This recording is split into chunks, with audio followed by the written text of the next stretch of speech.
এই শোন, এনে তোর টিফিন। আর শোন, কাজ শেষ করে একদম দেরি করবি না, তাড়াতাড়ি বাড়ি আসবি। অনেক বাসনপত্র আর কাচাকুচি জমে আছে, সেই কাজগুলো সব তোকেই করতে হবে। আচ্ছা, এখানে মালতী বলে কেউ আছে কে কিনা লেবারের কাজ করে?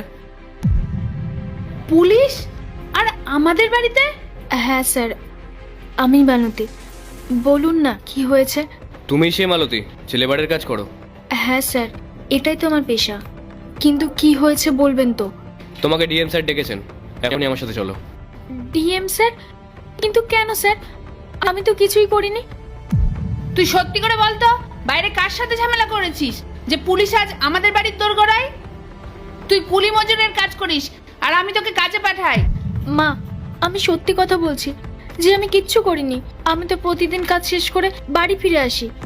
আমি তো কোনোদিন কারো সাথে পাছেও থাকি না। স্যার বলুন না কি অপরাধ আমার? দেখুন, আমি এর থেকে বেশি কিছু জানি না। ডিএম স্যার আপনার নাম আর ঠিকানা দিয়ে আমাকে এখানে পাঠিয়েছেন। উনি আমাকে বললেন এই এলাকায় মালতী বলে একজন মহিলা থাকেন যে কিনা লেবারের কাজ করে, ওকে যেন আমি সসম্মানে ওনার কাছে নিয়ে যাই। ব্যাস, এইটুকুনি আমার ডিউটি। সত্যি করে বল, তুই কার বাড়িতে চুরি করে এসেছিস? পুলিশ যখন বাড়িতে এসছে তার মানে তুই নিশ্চয়ই একটা অঘটন ঘটিয়েছিস।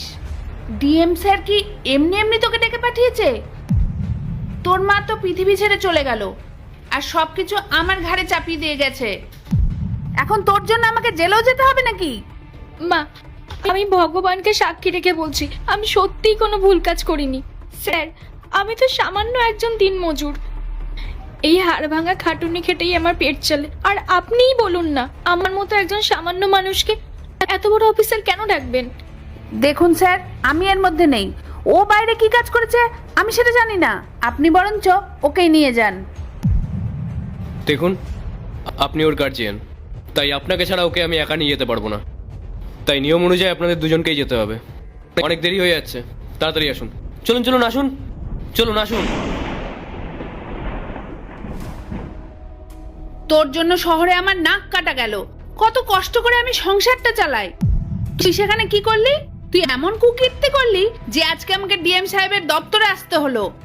ভেবেছিলাম তোর কোথাও একটা বিয়ে দিয়ে দেবো, তারপর আমি একটু শান্তিতে থাকবো। কিন্তু তোর এই লক্ষণ দেখে কে তোকে বিয়ে করবে?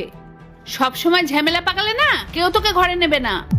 মা, তুমি অন্তত আমার উপর একটু বিশ্বাস রাখো। আমি সত্যি বলছি, আমি কিচ্ছু করিনি। তুমি আমার পড়াশোনা ছাড়িয়ে দিয়ে আমাকে একটা পরিশ্রমের কাজে লাগিয়ে দিয়েছো, তাও কিন্তু আমি একবারও প্রতিবাদ করিনি। পার্ট 2 দেখতে সাবস্ক্রাইব করো ভেলকু 78M।